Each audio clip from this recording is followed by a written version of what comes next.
Sasa tuko tayari kujifunza na kusikiliza neno lako. Ninakuomba sana ukaseme na mtu, kama sina sisi sote tuliopo hapa, nitumie, niko tayari kwa jina la Yesu, amen. Anayenena na anayenenewa wakisadiki mambo mazuri na ya wokovu huwa. Tunaposema anayenena, ni mimi huyo ambaye sasa hivi ninanena. Anayenenewa ni wewe unayenisikiliza sasa hivi.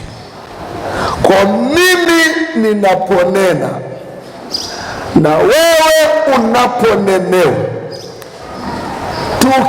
tukisadiki mambo mazuri na ya wokovu huwa. Neno sadiki kwa Kiswahili inarudi tena kuamini. Haishii tu kuamini, bali kukubali. Haishii tu kukubali, bali kukiri. Ninaponena, wewe ukiamini kile ninachokisema. Ninaponena, wewe ukikubaliana na kile ninachokisema. Ninaponena, wewe ukikiri kwamba haya ni yangu yanayosemwa na mhubiri. Biblia inasema jina la Bwana na libarikiwe. Mambo mazuri na ya wokovu huwa. Hebu bila kupoteza muda, twende kitabu cha Ebrania, Waebrania 6 ule mstari wa 3. Ebrania 6 ule mstari wa 3. Ebrania 6:9. Ebrania 6:9. Nasoma kwa jina la Yesu. Lakini wapenzi, ijapokuwa twanena haya katika habari zenu, tumesadiki mambo yaliyo mazuri zaidi na yaliyo ya wokovu. Sawa, watumishi wa Bwana? Sawa, ni hapo watumishi wa Kristo? Ijapokuwa twanena hayo katika habari zenu, tumesadiki mambo yaliyo mazuri zaidi na yaliyo ya wokovu. Jina la Bwana libarikiwe. Inapendeza kama nini, inatia moyo kama nini, ya kwamba Mungu wetu hatuiti tena watumwa, ya kwamba Mungu wetu hatuiti tena tu tumchao Bwana, bali Biblia inasema tu wapenzi. Kwa ninayo furaha ninapohubiri madhabahuni, tunajua ya kwamba Mungu wa mbingu na nchi amewafanya ninyi kuwa wapendwa wake. Ninyi ni wapenzi wa Mungu aliye hai. Ninyi ni wapenzi wa malaika. Sema amina.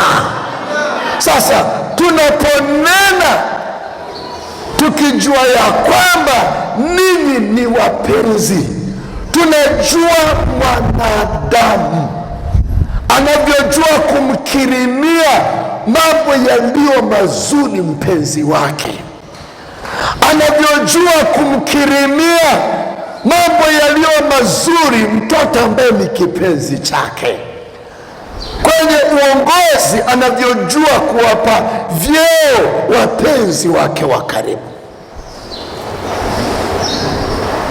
Biblia inasema manabii wenzangu waliotangulia Paulo, anawaambia watumishi wa Bwana, anasema maneno haya: wapenzi, tunapohubiri habari zenu, haleluya, tunasadiki mambo yaliyo mazuri na ya wokovu. Kwa kwa kuwa wewe ni mpenzi wa Mungu aliye hai. Nina habari njema ya kwamba yako mambo mazuri na ya wokovu. Yako mambo mazuri na ya wokovu. Haleluya! Waliotangulia walisadiki mambo mazuri juu ya waliokuwa wakiongoza na ya wokovu. Bwana aliyatenda. Walionitangulia walisadiki mambo mazuri na ya wokovu juu ya wanafunzi wa Yesu. Bwana alitenda mambo mazuri, aliwatendea. Hata kwa vivuli vya kina Petro, Mungu alitenda mambo mazuri juu ya watu wake. Hata kwa leso za kina Paulo, Mungu alitenda mambo mazuri juu ya watu wake. Mungu hutenda mambo mazuri juu ya watu wake. Nami nasadiki siku ya leo katika jina la Yesu aliye hai, nasadiki Mungu atakutendea mambo mazuri. Mambo mazuri. Mambo mazuri. Namsadiki Bwana juu ya biashara yako inayoenda murama. Mungu atakutendea mambo mazuri. Namsadiki Jehova juu ya ndoa yako, vile ambavyo inaenda sivyo isivyo, Mungu atakutendea mambo mazuri.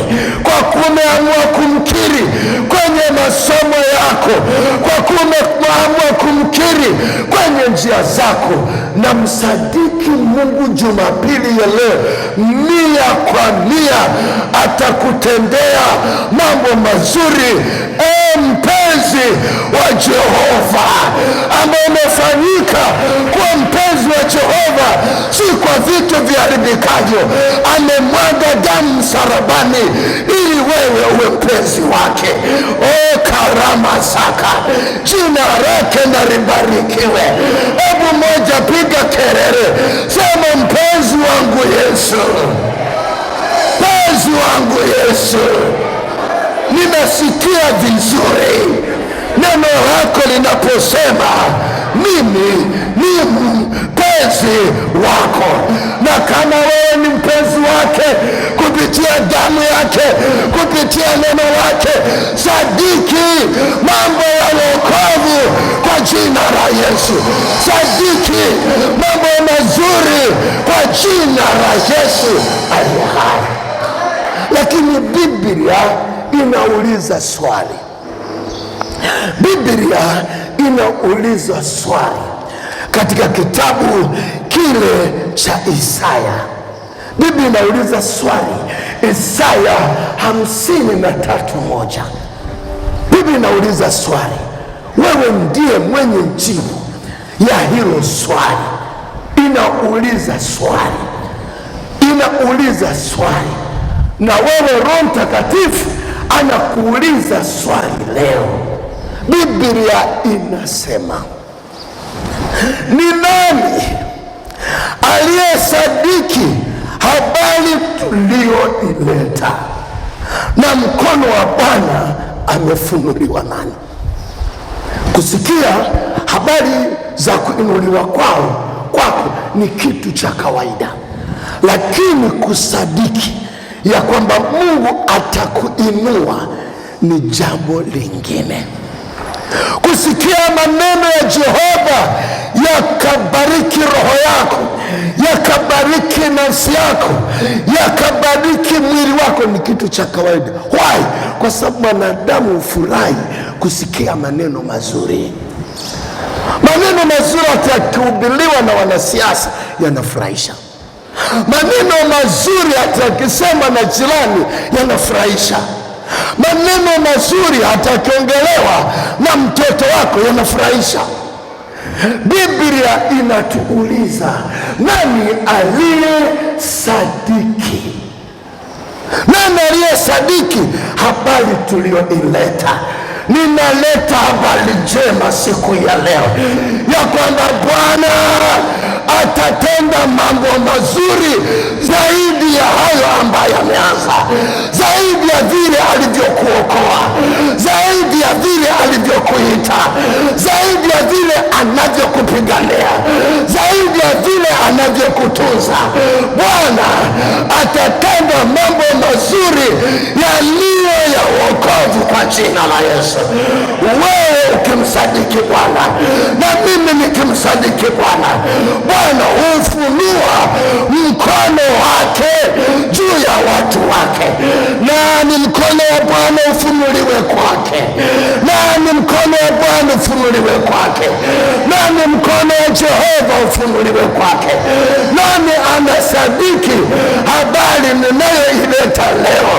Sema haleluya, sema haleluya, sema haleluya. Amina, amina.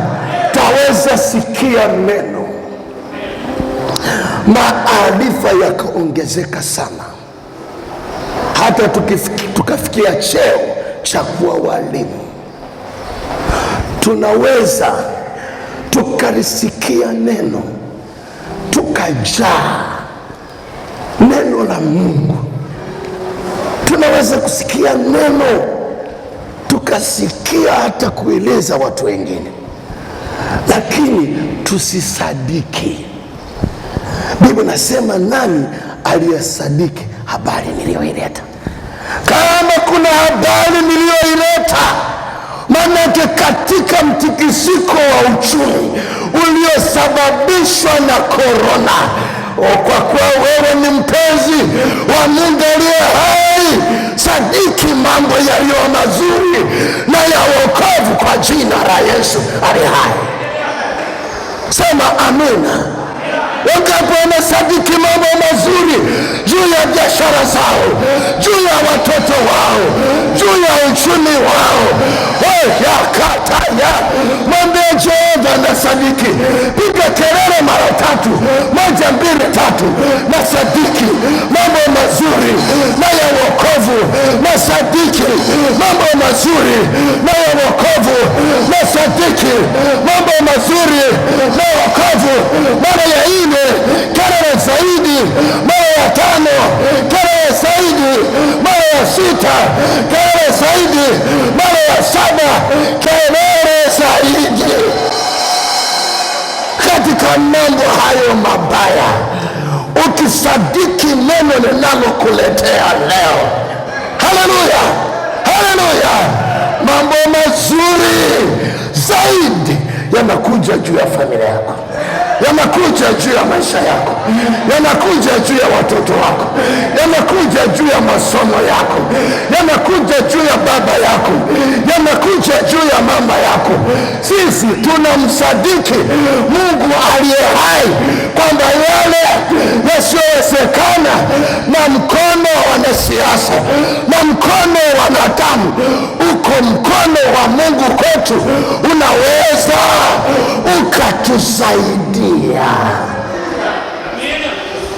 Sema amina. Kwa nini Biblia nasema nani aliye sadiki? Kwa sababu lugha ya Mungu wetu wakati mwingine sio nyepesi. Katika mazingira magumu, namwambia jirani yako, lugha ya Mungu wetu sio nyepesi. Katika mazingira magumu, narudia tena, mwambie jirani yako, lugha ya Mungu wetu sio nyepesi katika mazingira magumu. Ukisoma Isaya, kulikuwa na tasa wengi wako wanalia kwa kuwa wamekosa watoto. Sauti ya Mungu inawaambia, lia lia, imba imba. Iwe ulia nini? Watoto wako wanaokuja ni nani? Ni wengi.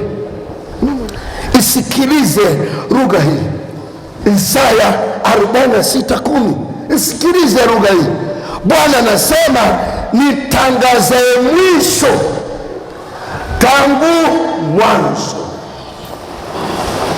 na tangu zamani za kale mambo yasiyokuwepo, bado nikisema shauri langu litasimama, nami nitatenda mapenzi yangu yote. Roho Mtakatifu tusaidie. Atangazaye nini mwisho tangu mwanzo.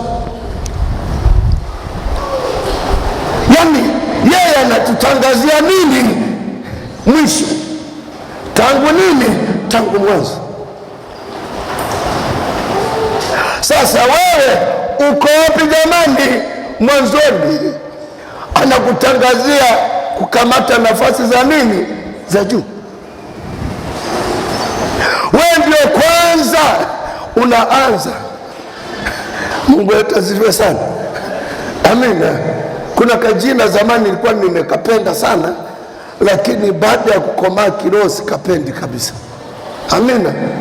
Unakuta sehemu nyingi zimeandika mwanzo mgumu, si ndio jamani? Mwanzo mgumu, lakini Mungu anasema mwisho mgumu. Anasema heri mwisho wa nini, wa neno, kuliko mwanzo wa lile neno. Yani wakati wewe umekazana ndio unaanza. Haleluya, jina la Bwana libarikiwe. Kwa yeye anatusemea mambo mazuri wakati tuko kwenye mambo magumu.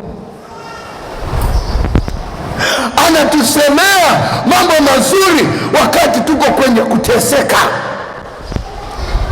Lugha yake ni nyepesi kiroho, lakini ni ngumu kwa mazingira ya kawaida. Yeye anasema mwisho mwanzo, mwisho. Alafu anasema tangu kale, mambo yasiyotokea. Na anasema haya niliyoyasema, shauri langu litasimama na mapenzi yangu yatatimizwa. Roho Mtakatifu nisaidie kuhubiri neno lako. Wakati watu wanashauriana kwamba hapa kuna kushindwa, nisikilize vizuri. Mwambie jirani yako hao, mpungie mkono, mwambie sikiliza. Sema wakati, mgeukie mwambie wakati kuna tatizo kubwa katika Israeli. Kuna njaa ya kutisha. Watu wananunua vichwa vya nini, vya punda, wanakula. Watu wananunua nini, mavi ya njiwa, wanafanya nini? Bwana anatangaza kwamba kesho kutakuwa na nini, na unga mzuri, tena utauzwa kwa bei rahisi kuliko kichwa cha nani, cha punda, kuliko mavi ya nini, ya njiwa. Sasa changamoto iko pale, wewe unayezungumziwa hayo, utasadiki ama hutasadiki? Unalionaje tatizo nalolipitia leo, la kiuchumi, la kifamilia, la kiafya? Unaweza ukaamini kufumba na kufumbua, Jehova atanyosha mkono wake na kukutengenezea mambo yakakaa sawa sawa. Nani aliyesadiki habari zetu? Huyu mtakasema hiyo haiwezekani. Hata kama mbingu zitafunguka, hiyo haiwezekani. Agano la Kale sema hawakuwa wapole, walikuwa nani? Wakali. Akasema sasa, kwa kuwa wewe hujasadiki, hujaamini, utaona, lakini utafanya nini? Utakufa. Mtakatifu baba yetu mpendwa Zakaria, kakaa ni mzee, zani kamwangukia kwenda hekaluni kama ilivyokuangukia wewe leo. Maana siku humwangukia mtu ikiwa na habari njema zinazohubiriwa kwa siku ile. Haleluya! Alipoingia, Bwana Bwana kaanza kusema naye, nitakupa mtoto wa kiume kwa mke wako Elizabeti, nitakupa mtoto wa kiume. Wakati Bwana anasema, Biblia inasema hakufanya nini? Hakusadiki. Kwa maana nahesabu miaka yote aliyoishi bila nani, alafu leo uniambie mtoto. Unajua mke wangu hezi, hamna kitu pale. Mimi mwenyewe mzee hapa nakutana na mke wangu kila mwaka mara moja, yaani kilikuwa kizee hakijitambui wala hakijitambulishi. Bwana anasema kupitia wewe. Biblia inasema hakufanya nini? Hakusadiki. Badala ya kutoka na muujiza akatoka na nini? Na ububu. Hilo ni agano la nini? La kale. Kwa kuwa yale mazingira yalimlazimisha asisadiki. Nina habari njema. Korona ishusha namna gani uchumi katika taifa, katika dunia, bado Jehova yuko enzini. Yesu akiwa enzini, mambo yote ni sawa sawa.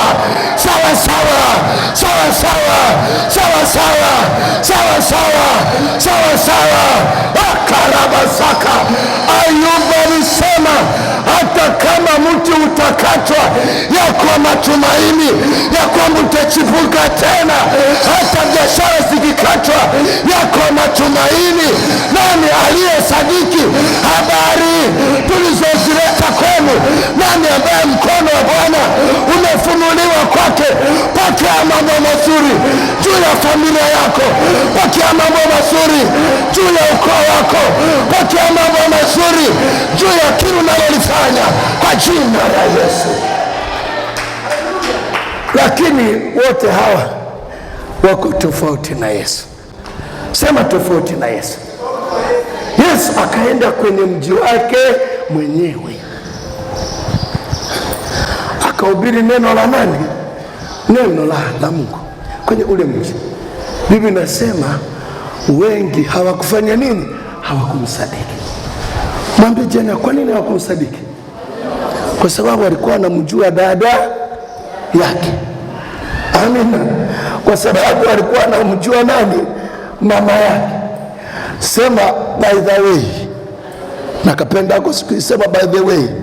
Walikuwa wanajua na kazi ya nani? Ya Yesu mwenyewe, ya kwamba ni nani? Ni seremala, ya kwamba yule anayenena tunajua kazi yake. Ndio maana hakuna changamoto kubwa kama kutembea na mtu ambaye umemjua siku nyingi, maana unajua mpaka udhaifu wake.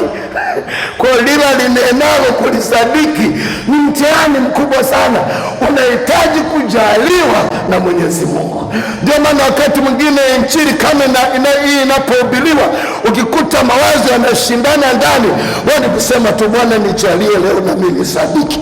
Bwana nijalie, maana wengine wanapata neema kwa kujaliwa. Sema amina. Wakasema kaka yake tunamjua. Kwa kaka yake na Yesu akawa kikwazo cha wao kuona mambo mazuri na ya wokovu. Tunalijua umbo la kafu, tunajua ni seremala. Ashukuriwe Yesu hakufanya lile alilofanya nani? Elisha. Ashukuriwe Yesu hakumfanyizia yale ambayo nani? Mume wa Elizabeth alifanya nini? Alifanyiziwa, si ndio jamani? Lakini Bwana akutenda miujiza mingi kwao, akaondoka akaenda sana. Kwa nini? Kwa kuwa hawakusadiki. Na kilichofanya wasisadiki, waliangalia mwanzo wao, hawakuangalia kile Mungu anachokisema juu ya mwanzo wao na mwisho wao. Nasema naona mwisho mzuri. Kamoni, pigia Yesu makofi makubwa. Shetani ameshindwa, Yesu ameinuliwa kwa jina la Yesu. Alipokuja kuhubiri miaka mingi, mtumishi wa Mungu Timothy Agibeja alipokuja kuhubiri, alisema kama mnakumbuka, ninaona magari yakiwa yamepaki, hatuna gari hata moja. Akaja tena Ufinki, akahubiri akasema, ninaona magari yamepaki. Kulikuwa hakuna gari hata moja.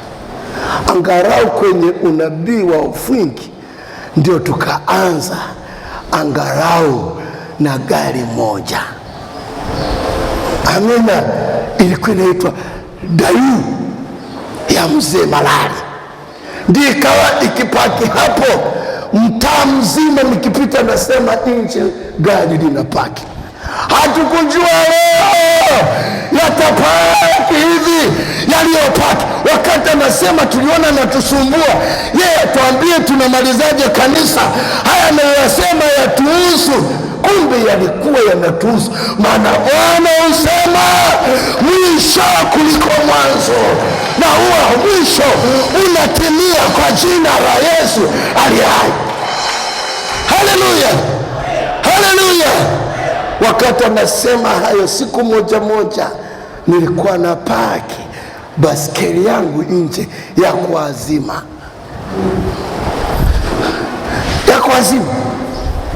na aliyesadiki habari tulizowaletea. Mpenzi wake Mungu aliye hai, Mungu humfanya mambo mazuri na ya wokovu. Kama unanielewa, piga kelele, Jehova ninakusadiki leo.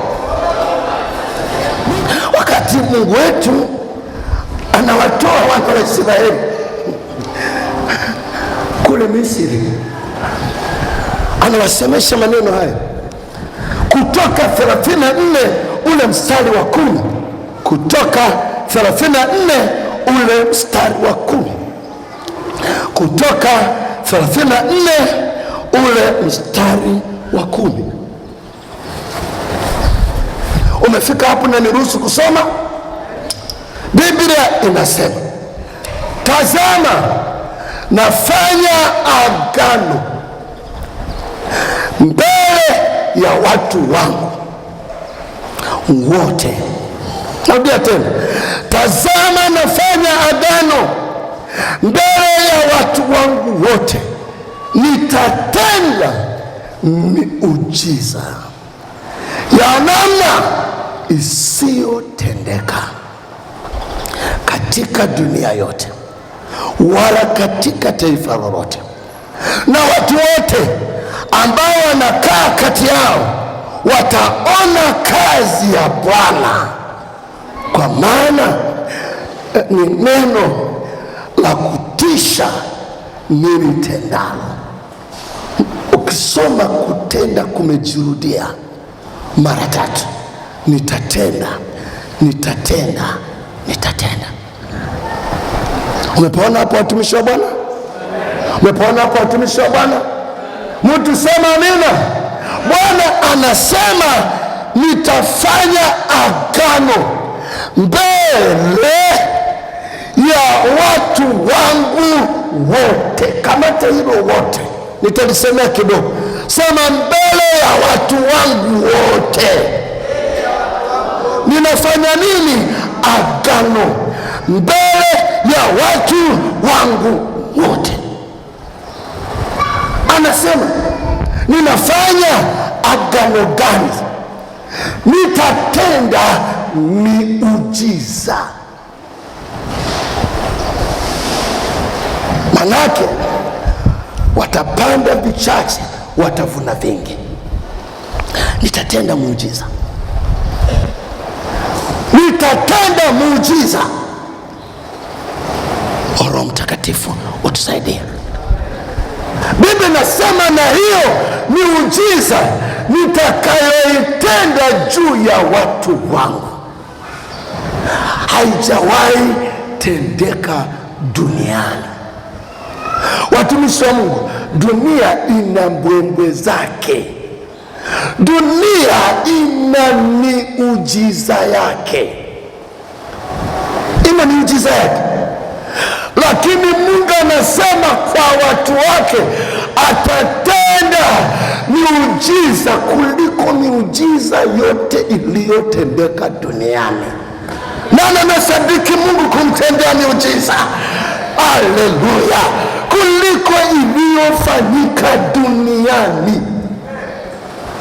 Anasema huenda watu wangu waendelee vizuri.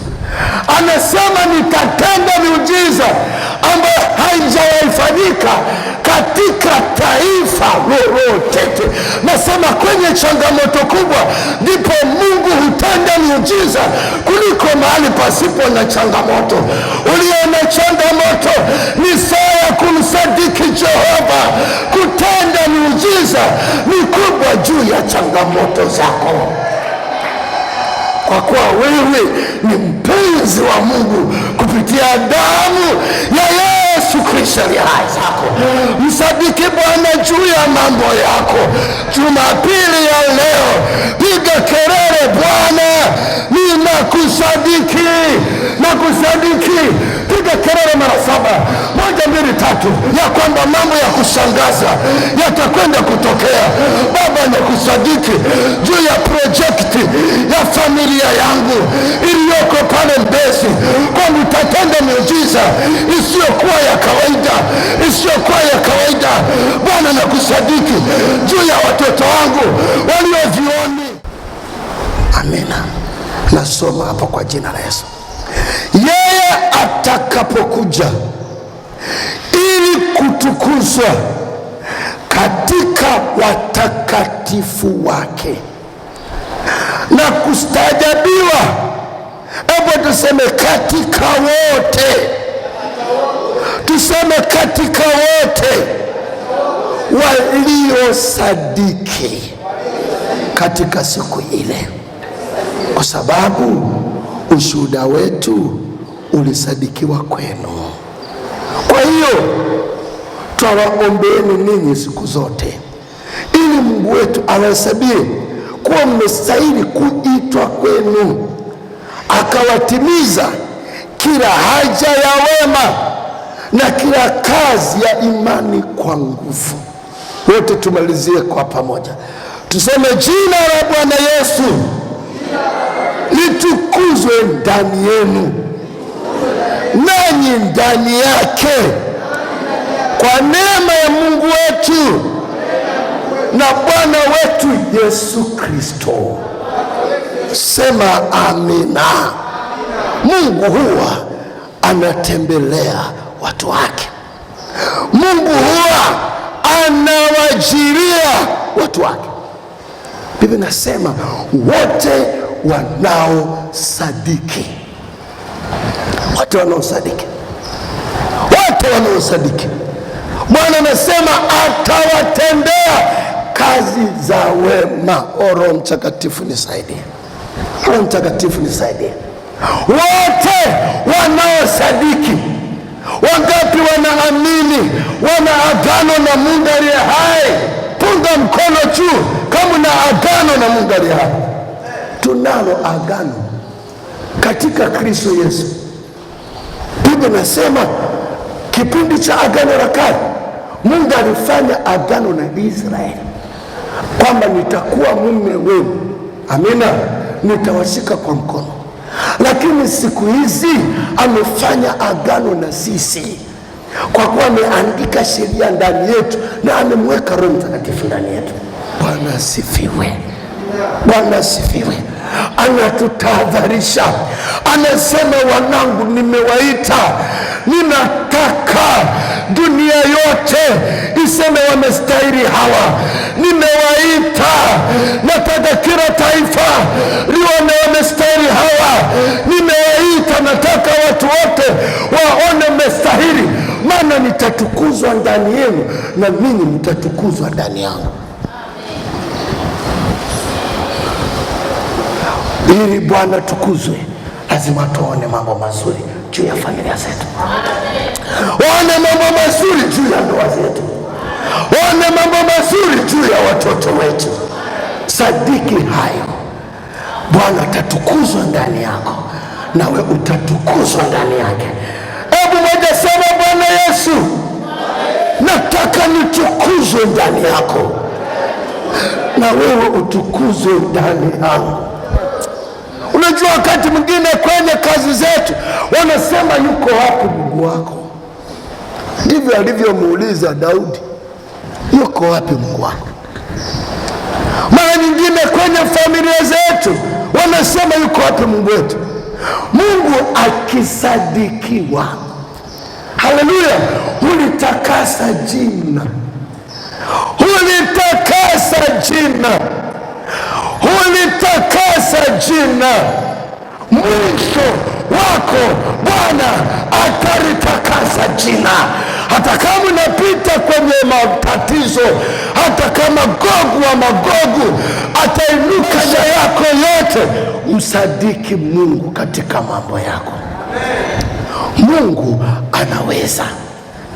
Anasema ule mstari wa 8, anasema tazama litakuja nalo litatendeka, asema Bwana, hii ndio siku niliyonena. Sema nalo litatendeka. Wangapi wanamwelewa baba askofu? Sema wiki iliyopita tulisema hili nalo litafanya nini? Litapita, si ndio jamani? Lakini leo nina ujumbe mwingine, hili nalo litatendeka. Hili nalo litatendeka. Hili nalo juu ya afya yangu litatendeka. Hili nalo juu ya ndoa yangu litatendeka. Wewe ndio una hilo ambalo unataka Bwana atende. Hili nalo, Roho Mtakatifu nisaidie. Juzi imani yangu imeongezeka, imepaa kama tai. Haleluya. Nilipokuwa nimeenda kujenga chuo cha Biblia, amina, tulipokuwa tunajenga pale juu, nikasikia kumsadiki Bwana kwa makubwa. Ikabidi nimuite injinia aje chora ukumbi mkubwa. Nikasema sasa, Jehova, nataka kukusadiki ya kwamba nataka kuamini ya kwamba unaweza ukatenda mambo makubwa. Nikamleta injinia, nikasema ubavuni humu nataka zijipange fremu za kutosha zitakazokuwa huku chini, ambazo zitakuwa zinapumulia hewa kule.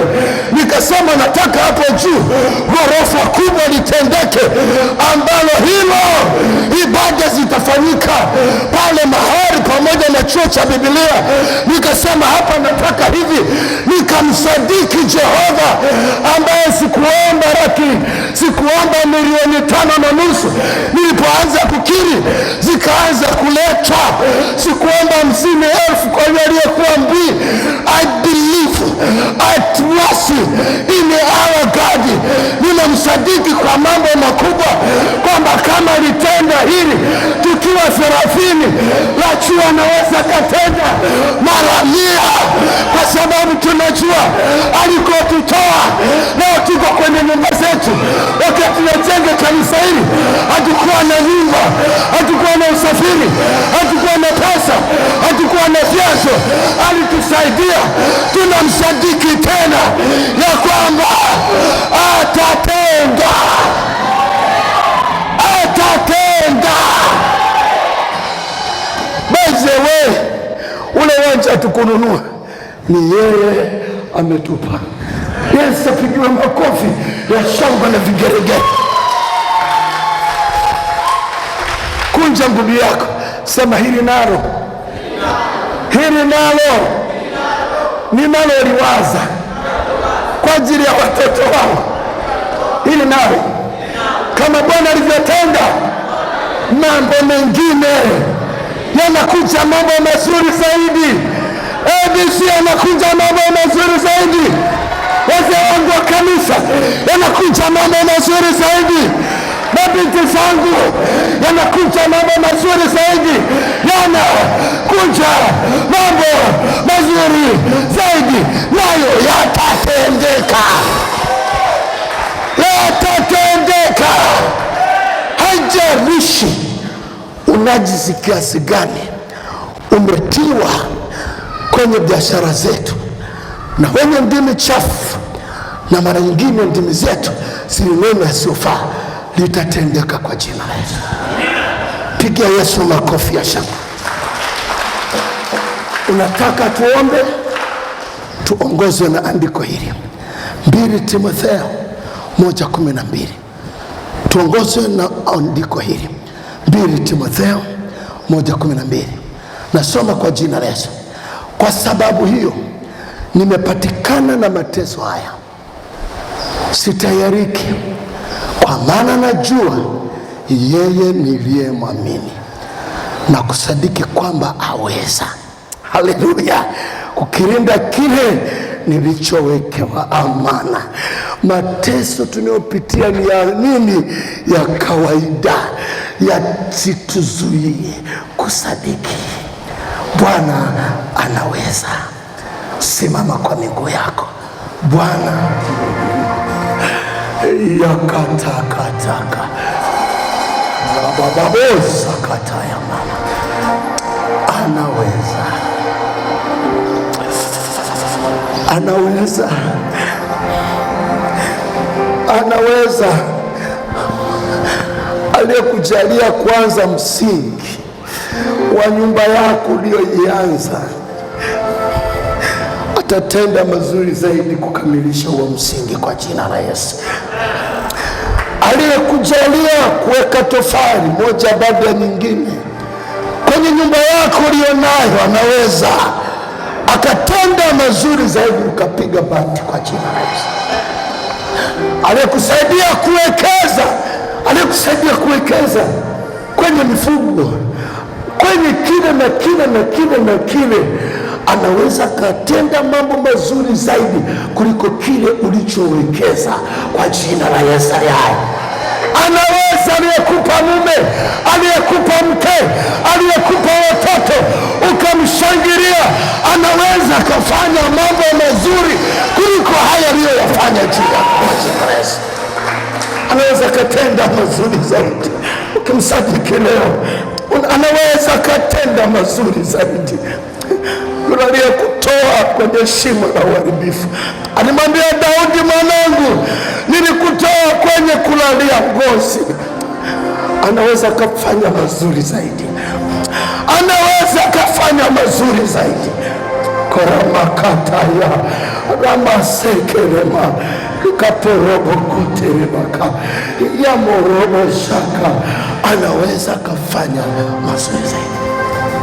Aliyekupa neema ya kusafiri nchi mbalimbali, wengine South Africa, wengine China, wengine Amerika, aliyekufungulia huo mlango anaweza kafanya mazuri zaidi kuliko hayo kwa jina la Yesu Kristo. Aliyekusukumia ndabira anene maneno juu yako anaweza kukusukumia watu ambao wataleta hewa, watu ambao wataleta hewa, watu ambao wataleta mali, watu ambao wataleta fedha. Hajabadilika, ni yule wa jana, leo na hata milele, na hata milele. Omba, omba, omba, omba, omba, omba. Mwambie Bwana nakusadiki, mwambie Bwana nakusadiki, mwambie Bwana nakusadiki. Kila moja mwambie Bwana nakusadiki kwenye mambo mazuri zaidi. Omba, omba. Wale ambao umeanza msingi wa nyumba, umejenga nyumba ziko kama mapagare, nina neema leo. Njoo niombe kwa ajili yako. Unataka nyumba yako iishe, unataka nyumba yako iishe. Unasema namshukuru Mungu aliyeanza kwa hili, aliyeanza kwa hili. Ninaeleweka? Una msingi wa nyumba haijakamilika, una programu inahusiana na ujenzi haijakamilika. Mambo mazuri na ya wokovu juu ya hii projekti, endelea kuomba.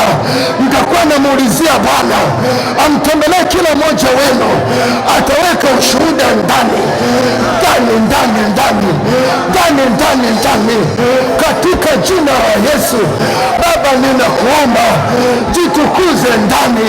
Mimi nimesema kwenye masikio yao ya nje, na wao wamesadiki, na wao wamesadiki.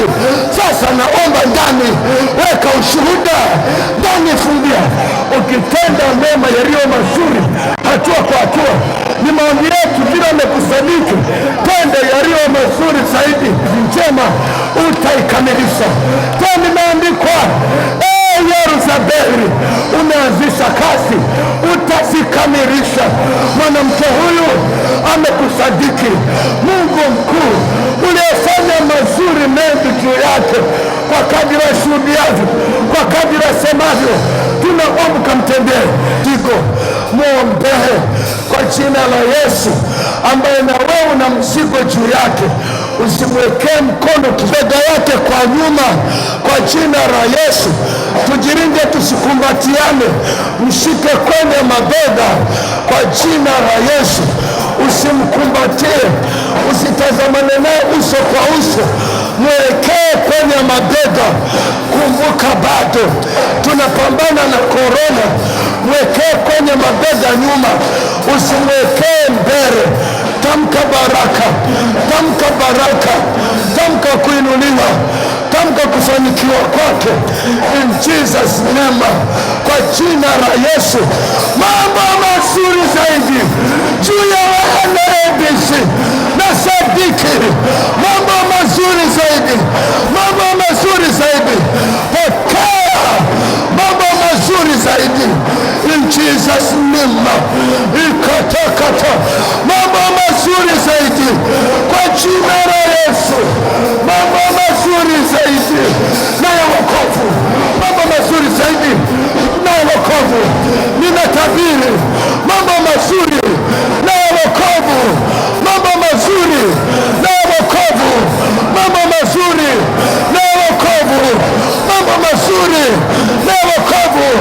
Pokea mambo mazuri na ya wokovu, pokea wokovu, mambo mazuri na ya wokovu, pokea, pokea.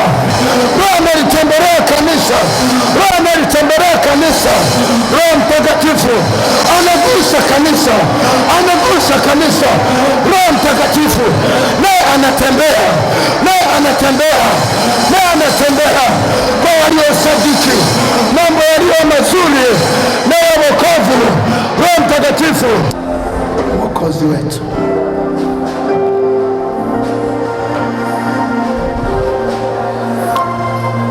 Baba, tumefikia mwisho wa ibada ya leo.